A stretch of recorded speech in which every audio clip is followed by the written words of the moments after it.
Today I want to give you guys a video review of Remnant from the Ashes. This comes to us from the guys over at Gunfire Games, who newer studio that was acquired by THQ Nordic, but does have some the team and the engineers used to work on the Darksiders series.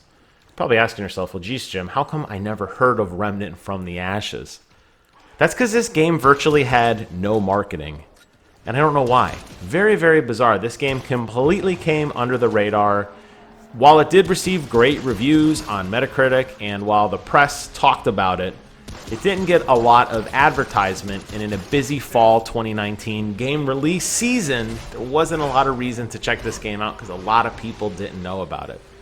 If you're like me, you probably started to hear about this game a couple months ago when it came to Xbox Game Pass for console.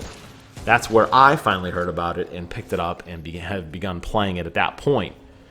That said, I am a huge fan of Dark Souls and Soulsborne games, so this game was on my radar anyway, but I suspect a lot of people didn't hear about it, and that's a shame because this game is freaking awesome. Now you're probably, red flag went off, and you're probably thinking, wait a minute, did he just say Dark Souls-like? Is this a Soulsborne game? I don't want to deal with that. And I'm here to tell you that there are some concepts that carry over, including the insanely hard difficulty at times, and a big ramp up in difficulty, especially during the boss fights at the end of each dungeon. However, not all is that bad. When you die, there's no progression loss, there is no weapon loss, there is no money loss, there's no running back to your body to reclaim anything. It's just a simple restart. It's as simple as that. There's no penalty. The reason this is so cool is it allows you to play very recklessly, and you can actually just have fun and explore with the weapons and explore the world around you and find what works. You don't have to constantly be on edge, watching your stamina meter every 2 seconds, creeping around corners very slowly. You could just play and have fun, and you will get overwhelmed, and you will learn very quickly what you can and can't do. But it's not one of these games that requires you to play on pins and needles. And for that reason, I really, really like it. Now, the cool thing is the combat is not just melee. You clearly see I'm running around with guns. It's cool because you can seamlessly switch between your gun and between your melee weapon of choice. So you hit the trigger button to swing your weapon. If you hold down iron sights, that same trigger button shoots instead. So very quickly you can set up combos where you melee and then shoot, or shoot and then melee, or roll in between, as you see me doing from time to time as well. You're going to be able to have really good mobility and really good offense when you need it. The combat is really, really good here. The shooting is really, really snappy. There are a lot of weapons to buy, to find, or to craft, which is a really cool thing. So a lot of times when you beat a boss, you'll get some sort of emblem. That's why I said it's kind of like a Dark Souls game, because there's definitely a lot of themes that carry over, like those save crystals, which were the bonfires, this idea of killing a boss and getting some kind of special armor or weapon or something from their body. But yes, you can craft and buy different guns. You're going to be forced at the beginning of the game to choose through one of 3 different classes. That's going to determine your general armor type at the beginning of the game and some of the basic traits that you're going to have to kind of get started. I'll talk about traits in a second. And you're going to get a couple guns. But you can go out and find other guns in the game. There's some really, really cool weapons that have some really fun mechanics to them. Most of them are grounded in reality, though. It's not like you're going to get some kind of crazy gun or weapon that you got in, say, Bloodborne or something like that, where, you know, your sword will turn into like an axe or anything. You're not going to get stuff like that.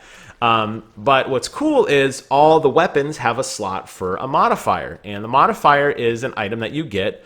You're not going to see it here because this is some early gameplay. This is from, I believe, the 2nd dungeon, the sewers. But you're going to get a weapon modifier that allows you to basically build up a super, essentially, kind of like Destiny in a way, and unleash some sort of attack or some sort of modifier that lasts for a short period of time. It's all charged and driven off your ability to be offensive, which goes back to that playing recklessly and having fun.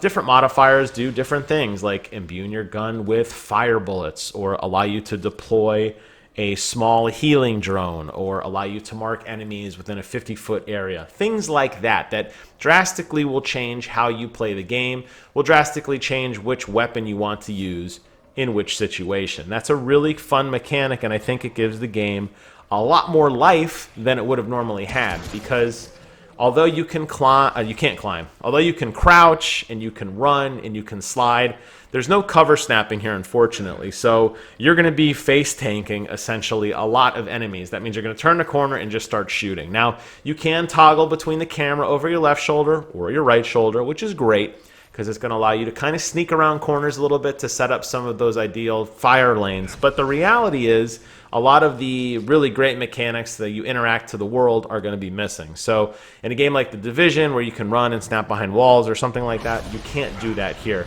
That's why those modifiers, particularly the defensive ones, play such an important role later in the game when the enemies start hitting like Mack trucks. Now, all the crafting and everything, as I mentioned, and all the modifications and all that stuff are done at your home world. It's a hub world. It's called Ward 13. This is where the NPCs live. Anybody you find in the game, you can bring them back to your base with you.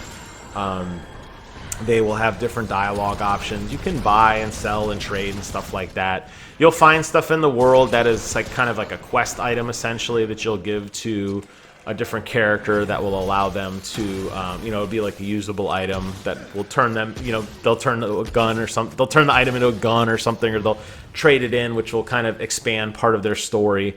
So there's some NPCs, there's some stuff to do there if you want, but you don't have to. And that's really where my big kind of complaint with the game comes, is that for as cool as the world is, like in terms of aesthetically, it's kind of boring. There's a reason behind that, I think, and we'll talk about that in a minute. But needless to say, you're not going to get an engrossed, rich story in this game like you typically would in other games. It just doesn't exist. It's kind of a very lame world, honestly. That's kind of the biggest drawback. But the combat is so much fun, I don't think you're going to care. And I know that a lot of people play games just for the story. It's so fluid and fun to play, I don't think you're going to care. You're just going to be pointed in a direction and say, kill all the baddies and get to the end of the level. And I think you're going to do it willfully, and you're going to enjoy doing it. As I mentioned earlier, there is a trait system. So that is another kind of weapon in your toolbox. Now, traits are interesting. This is essentially your leveling system. So when you level up, you're not going to get things like HP or intelligence or dexterity or any of that crap. You're going to get a point which you put into a trait. Depending on the class you pick, some of those traits will already be determined for you. But there are other traits in the game that you will find, and what's so cool is really no two games will have the same traits. So, for example, I played pretty much without anybody at all. I played solo almost the entire experience. As a result, I never got this teamwork trait, and the trait was like, hey, when you're playing with another person, you get some sort of like bonus, if you're standing near somebody or something like that. I did get other traits for different things that I did, finding different kinds of weapons, how I played. The game kind of almost tailored itself to me, and that was really, really cool. So at the end, I had very different traits than looking at some of the other reviews from other YouTubers, and I was like, oh, that's very, very interesting. I never got that one, but I got these instead. And the traits do really good things. Like, for me, it was things that decrease the amount of damage I took from ranged attacks, because I primarily played with a pistol at a very long range. Things like allowing me to roll faster or to use less stamina when I rolled, because I like to play very defensively. And I know I said the game is meant to be played recklessly, and trust me, I was playing recklessly, just at a range. So that really kind of tailored itself to my play style, and I thought that was really, really cool. Another really cool thing about this game, and I think where it really shines, and something that I think is overlooked by a lot of people, is everything you see, save for some very specific areas, is 100% procedurally generated. That means no two game playthroughs will ever be the same. Enemy placements, to some degree enemy types, and the level itself will be totally random every single time you play. If you don't like the world, you can simply go back to the world generator and re-roll the world, and you can just get a clean level to continue. The best part about that is it doesn't take away from your progression. You're going to get to continue to enjoy playing the game, and you're not going to have to worry about, oh, I got a bad seed, or I got a bad level, or whatever. None of that matters. You could just press a button and try again.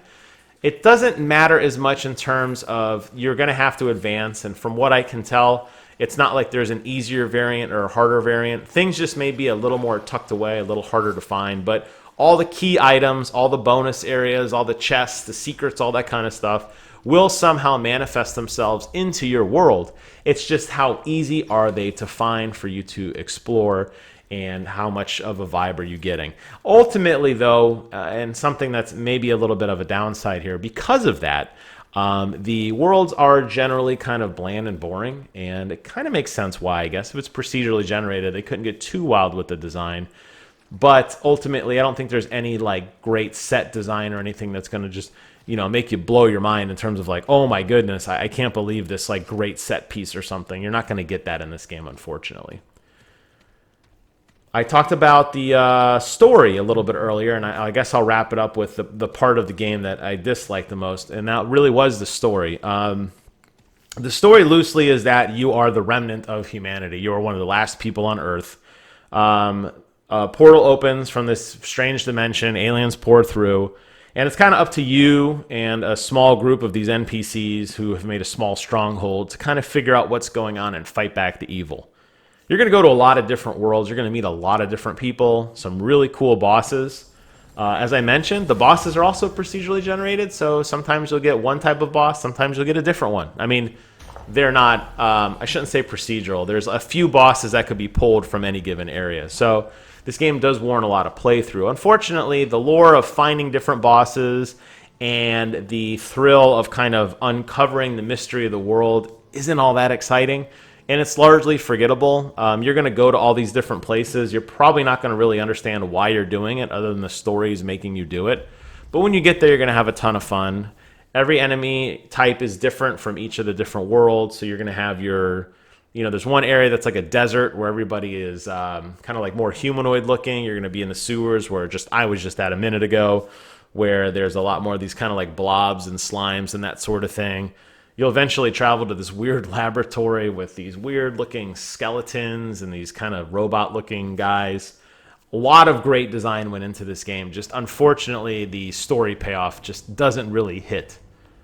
But I don't want to end it on a bad note because that would suck. And I did this video in a longer review of this game on this video, because I really do like this game, and I'm sad that it just didn't get the traction I think it deserves. So I implore you to go check it out. Go download it from Game Pass, or better yet, go buy it. It's available on PlayStation, on Xbox One, and also on PC. I think you're really going to like it. I think if you've watched some of this gameplay now as I'm talking, you kind of get a general sense for the loop. And it is a lot of fun. I see it having a lot of replayability. I think it'd be phenomenal to play with friends, although none of my friends played with me. I think it'd be a great party-type game where everybody can kind of jump in and jump out and work together to, you know, defeat evil and do all these cool things and kind of grind enemies to get better armor sets and more unique-looking armor and that sort of thing. I didn't do any of that, really. I just kind of played it more basic. I took my shotgun. I leveled the hell out of it because I love the shotgun, and that was kind of like my go-to weapon almost the entire game. I don't regret that, but I'm sure if you wanted to play a little bit more and have a little bit more variety and stuff, you absolutely could. So, highly recommend this game. I don't give review scores on my channel. I'm not going to start today. All I'll say is that I think you owe it to yourself to at least check this game out. And if you have Game Pass, you really have no reason.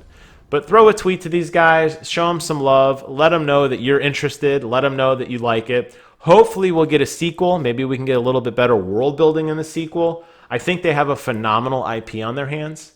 I think it's something that is really, really cool when you mix up that kind of difficult melee combat with a lot of fun gunplay. It's not something I've seen done very well in other games, and I think that these guys absolutely nailed it. I hope you guys enjoyed this video. Thank you guys so much for watching. The name of the game, Remnant from the Ashes. Take care of yourselves, and until next time, I will see you guys on the other side.